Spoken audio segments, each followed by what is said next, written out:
செவி வழி கதை கேட்க வந்திருக்கும் அன்பு நேயர்களுக்கு இனிய வணக்கங்கள்.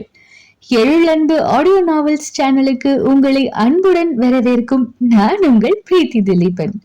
கதை கேட்போம், காதுகளுக்கு இனிமை சேர்ப்போம். இந்த ஆடியோ நாவல்ஸ் உங்களுக்கு பிடித்திருந்தால் லைக் பண்ணுங்க. உங்கள் கருத்துக்களை கீழே கமெண்ட்ஸ்ல சொல்லுங்க. உங்கள் நண்பர்களுக்கும் ஷேர் பண்ணுங்க. நம்ம சேனலில் தொடர்ந்து கதைகளை கேட்டு மகிழ சப்ஸ்கிரைப் பண்ணுங்க. கூடவே நோட்டிபிகேஷன்ஸ் பெற பெல் பட்டனையும் தட்டி விடுங்க. இப்ப கதை கேட்கலாம் வாங்க. எழுத்தாளர் எழிலன்பு அவர்களின் ஜதியோடு சதிராடு, அத்தியாயம் 13. உன்னோட அடுத்த படத்துல டான்ஸ் மாஸ்டர் அந்த நிருபன் பயலாமே என்று கோபத்துடன் கேட்டார் அனிதா. ஆமா, அதுக்கு என்ன இப்ப?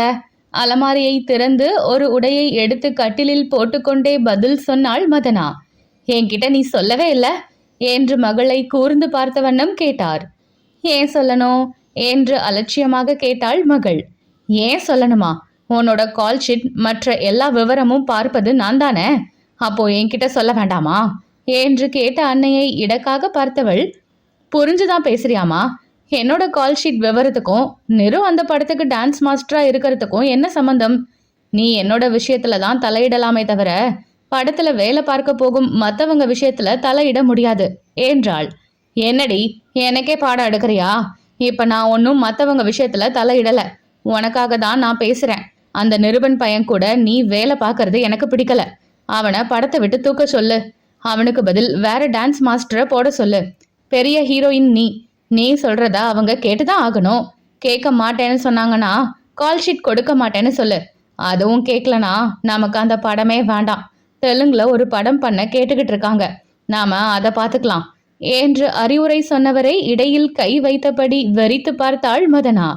என்னடி பாக்குற, நான் சொல்றது புரியுதா என்று குரலை உயர்த்தினார். நீ சொல்ற சில விஷயங்களை நான் கேட்டுக்கிறேங்கிறதுக்காக எல்லா விஷயத்திலையும் மூக்க நுழைக்க நினைக்காதமா. நீ சொன்னியே ஒரு தெலுங்கு படம், அதுல ஹீரோயினுக்கு ஸ்கோப்பே இல்லை. ஆனா அடுத்து நான் பண்ண போற படம் அப்படி இல்லை. ஹீரோவுக்கு ஈக்குவலா ஹீரோயினிக்கும் ஸ்கோப் இருக்கு. வெறும் டூயட் மட்டும் பாடாம ஹீரோயின் கேரக்டர் அந்த படத்துல நின்று பேசும். நேஷனல் அவார்டு வருவதற்கு கூட சான்ஸ் இருக்குன்னு டைரக்டர் சொல்லி இருக்காரு. அப்படி ஒரு படத்தை என்ன விட சொல்றியா என்று கேட்டாள்.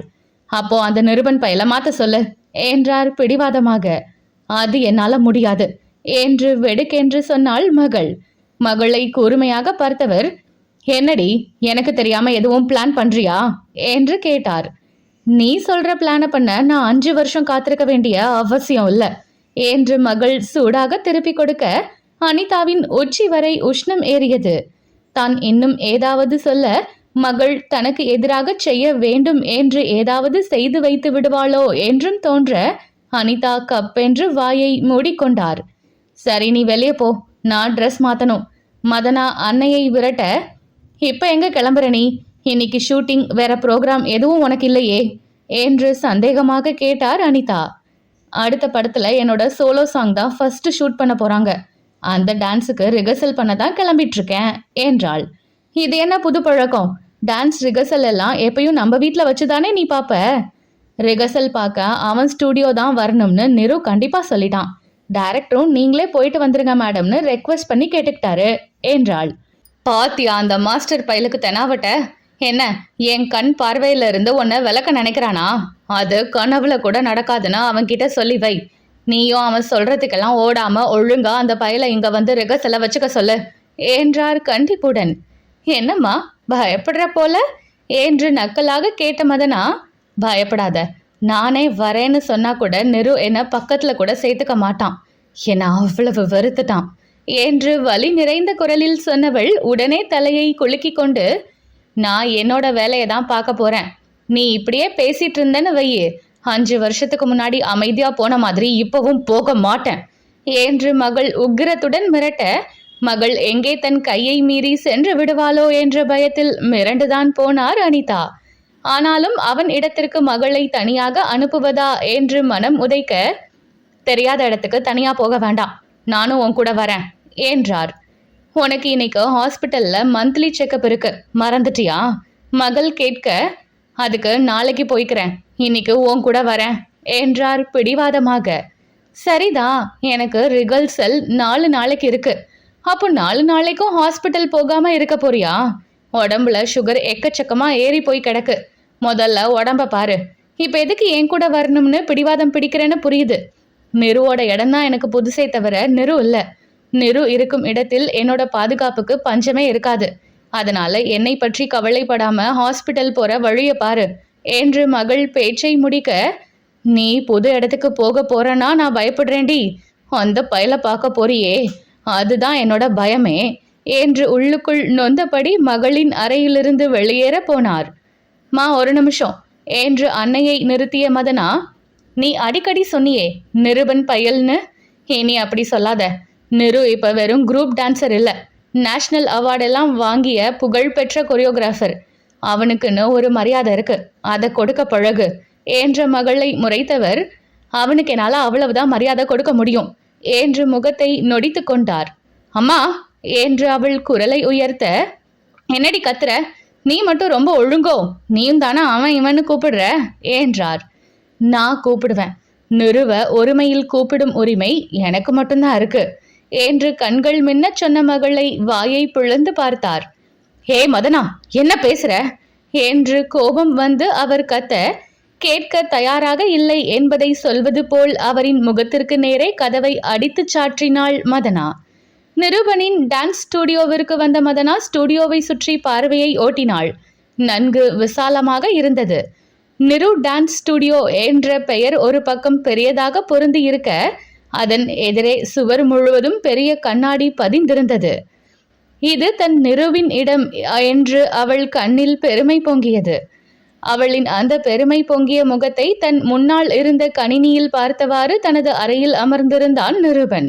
அவள் வந்துவிட்டதாக அவனின் உதவியாளர் சொல்லிவிட்டு சென்றாலும் உடனே வெளியே செல்லும் எண்ணமில்லை அவனுக்கு. துள்ளி மேக்கப் கூட இல்லாமல் தலைமுடியை இழுத்து குதிரைவால் போட்டு ஜீன்ஸ் டிஷர்ட் அணிந்து வந்திருந்தாள். இப்போது அவனின் உதவியாளரிடம் அவன் எப்போது வருவான் என்று கேட்டுக்கொண்டு இருந்தாள் போலும். அவன் தயக்கத்துடன் பதில் சொல்லி நிருபனின் அரை பக்கம் ஒரு பார்வை பார்த்து கொண்டு இருந்தான். நிருபன் வேண்டுமென்றே அவளை காக்க வைப்பது அவளுக்கு புரிந்துவிட்டது போலும். பார்வையை சுழற்றியவள் மூளையிலிருந்த ஒரு கேமராவை உறுத்து பார்க்க ஆரம்பித்தாள்.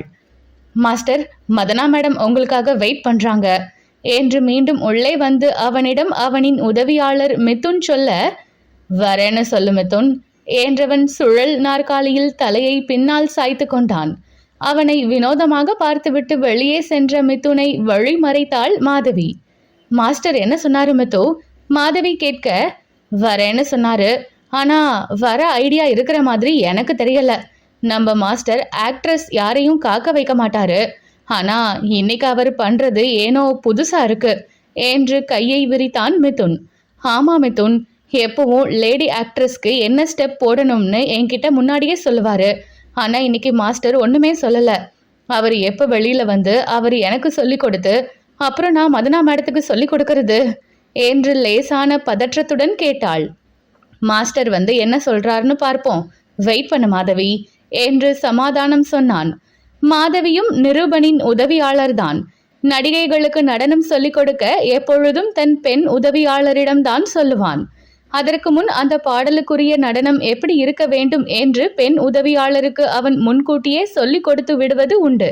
ஆனால் இன்று அதுபோல் எதுவும் இல்லாமல் நிருபன் அமைதியாக இருக்க இருவருக்கும் ஒன்றும் புரியவில்லை. நிருபன் வெளியே வரும் நேரத்திற்காக காத்திருந்தார்கள். மதனா தொடர்ந்து கேமராவையே பார்த்து கொண்டு இருந்தாள். சில நிமிடங்களுக்கு பிறகு அவளை காக்க வைத்தது போதும் என்று நினைத்தவன் போல் வெளியே வந்தான் நிருபன். மாஸ்டர் ஸ்டெப்ஸ் என்று மாதவி வேகமாக அவனிடம் சென்று கேட்க, இன்னைக்கு நானே பார்த்துக்கிறேன் மாதவி என்று சொல்லிவிட்டு அவன் நிற்காமல் சென்றுவிட மாதவி அதே இடத்தில் நின்று வாயை பிளந்தாள். இதுவரை நடவாத ஒன்று அது. ஒன்றும் புரியாமல் மாதவி மிதுன் முகத்தை பார்க்க, போச்சு போ, உனக்கு இனி இங்க வேலை இல்ல.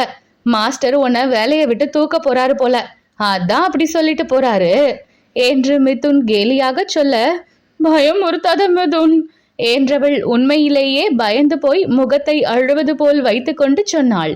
ஹே அழுதுடாதமா, நீ அழுகிறத பார்க்க சகிக்கல என்று அவன் கேலியை கூட்ட, ஹேய் என்று விரல் நீட்டி அவனை மிரட்டினாள். சரி சரி, உன்னை சும்மா ஓட்டி பார்த்தேன், வா அங்க என்ன நடக்குதுன்னு பார்ப்போம் என்று அவளை அழைத்து கொண்டு சென்றான். மதனாவின் அருகில் சென்ற நிருபன் அவளிடம் ஒரு வார்த்தை கூட பேசவில்லை. ஆனால் மதனா அவனை பார்த்ததுமே, ஹாய் நிரு, எப்படி இருக்க என்று சகஜமாக நலம் விசாரிக்க, கால் மீ மாஸ்டர், இங்க நான் மாஸ்டர் மட்டும்தான் என்றான் அழுத்தமாக. சரிதான், ஆரம்பிச்சிட்டியா? வெளியே பார்த்தா நிருபன், ஸ்டுடியோவில் பார்த்தா மாஸ்டரா? இந்த உலகத்துக்கே நிருபன் மாஸ்டரா இருந்தாலும் நீ எனக்கு ஏன் நிருதான், அதை நீயே இல்லைன்னு சொன்னாலும் மாத்திக்க மாட்டேன் என்று சொன்னவளை உக்கிரமாக முறைத்தான். அதற்கெல்லாம் அவள் அசரவே இல்லை. ரிகர்சல் ஆரம்பிக்கலாமா, இல்ல என்னை இன்னும் வெயிட் பண்ணும் வைக்கும் ஐடியா இருக்கா நிரோ? அப்படி எதுவும் ஐடியா இருந்தா எனக்கு ஒன்றும் பிரச்சனை இல்லை. என்னோட நிறு இடத்துல நான் எவ்வளவு நேரம் வேணும்னாலும் வெயிட் பண்ணுவேன் என்றாள்.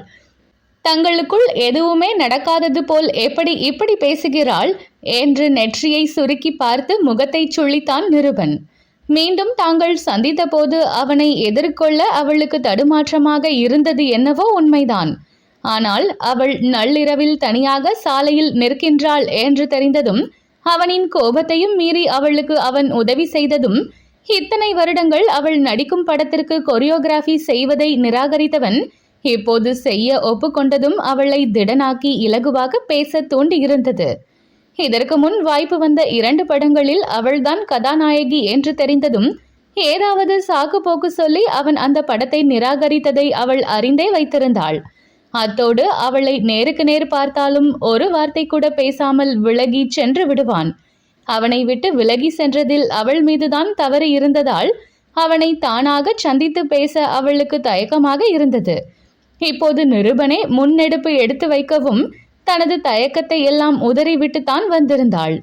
என்ன நிரு, நான் எவ்வளவு நேரம் வெயிட் பண்ணணும்? அவன் தன்னையே பார்த்து கொண்டு அமைதியாக இருக்க உதட்டில் தவழவிட்ட புன்னகையுடன் கேட்டாள். மிதுன், அந்த சாங்க போடு என்று நிருபன் குரல் கொடுக்க முதலில் இசை ஓடியது. ஒரு நொடி கண்களை மூடி அந்த இசையை காதில் வாங்கியவன் கால்கள் மெல்ல இசைக்கு ஏற்ப அசைய ஆரம்பித்தன. தொடையில் லேசாக கையை வைத்து தட்டி கொண்டான். நடனம் ஆடுவதற்கு முன் நிருபன் மேற்கொள்ளும் அந்த முன்னெடுப்பு மதனாவிற்கு எப்போதும் மிகவும் பிடிக்கும். இப்போதும் அவனையே ரசித்து பார்த்து கொண்டு இருந்தாள். பாடலை கேட்டு முடித்த நிருபன் சட்டென்று கண்களை திறந்ததும் மீண்டும் பாடலை போடச் சொல்லி மிதுனுக்கு கையை காட்டிவிட்டு பாடல் ஒலிக்க ஆரம்பித்ததும் நடனம் ஆட ஆரம்பித்தான். என்ன மிதுன் இது, மாஸ்டர் இவ்வளவு கஷ்டமான ஸ்டெப்ஸ் போடுறாரு? மாதவி மிதுனிடம் கேட்டுக்கொண்டிருக்க அவனுக்கும் அதுதான் தோன்றியது. நன்றாக ஆடக்கூடிய ஒரு கதாநாயகனுக்கு போடுவது போல் நடன அசைவுகளை போட்டுக்கொண்டு இருந்தான் நிருபன். கதாநாயகிகளுக்கு முடிந்தவரை இலகுவான நடன அசைவுகள் தான் இருக்கும்.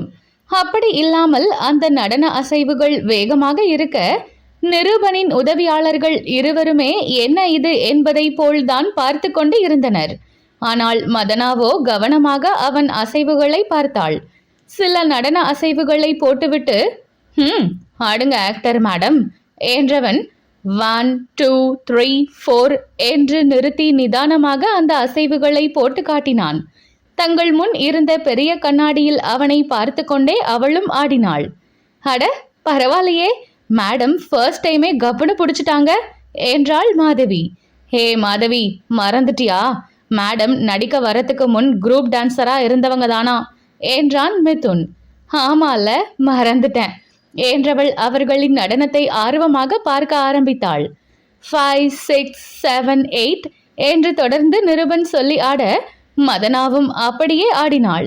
ஆனாலும் அந்த வேக அசைவுகள் கடினமாகத்தான் இருந்தன. ரொம்ப கஷ்டமா இருக்கு மாஸ்டர், கொஞ்சம் லைட்டா கொடுங்களேன் என்று கதாநாயகன் நாயகி கேட்டால் கொஞ்சம் இலகுவாக மாற்றி கொடுப்பான் தான். ஆனால் மதனா அப்படி கேட்கவே இல்லை. அவளுக்கு புரிந்தது தனக்கு வேண்டுமென்றே அவன் கஷ்டமான நடன அசைவுகளை கொடுக்கிறான் என்று. அதனாலேயே அவளும் அவனிடம் ஆட்சேபிக்காமல் இருந்தாள். வெயிட் வெயிட் மேடம், இந்த ஸ்டெப் இப்படி இல்லை, வயிற்றை உள்வாங்கி நெஞ்ச நிமிர்த்தி இப்படி கொண்டு வரணும் என்று நிருபன் ஒரு இடத்தில் நிறுத்த மதனாவும் மீண்டும் அதே போல் செய்தாள். அப்படி இல்லை, இப்படி என்று மீண்டும் செய்து காட்டி அவளை செய்ய வைத்தான். அவள் மீண்டும் செய்ய அதை தவறு என்றான். மதனாவிற்கு தான் சரியாக ஆடுவதாகத்தான் தோன்றியது. ஆனால் நிருபன் தவறு சொல்ல அதனாலேயே அவளுக்கு பதற்றம் வர சரியாக செய்து கொண்டு இருந்ததையும் மாற்றி இப்போது தவறாக செய்து கொண்டு இருந்தாள். எத்தனை தடவை சொல்றது என்று பல்லை கடித்த நிருபன் சட்டென்று அவள் பின்னால் இருந்து நெருங்கியவன் அவளின் நடு வயிற்றில் ஒரு கையை வைத்து அழுத்தி இன்னொரு கையை அவள் இடையில் வைத்து வயிற்ற உள்வாங்க என்று அவள் தோளில் தன் தாடையை அழுத்தியபடி அவன் சொல்ல மதனாவோ மூச்சு விடக்கூட மறந்து அப்படியே உறைந்து நின்றாள்.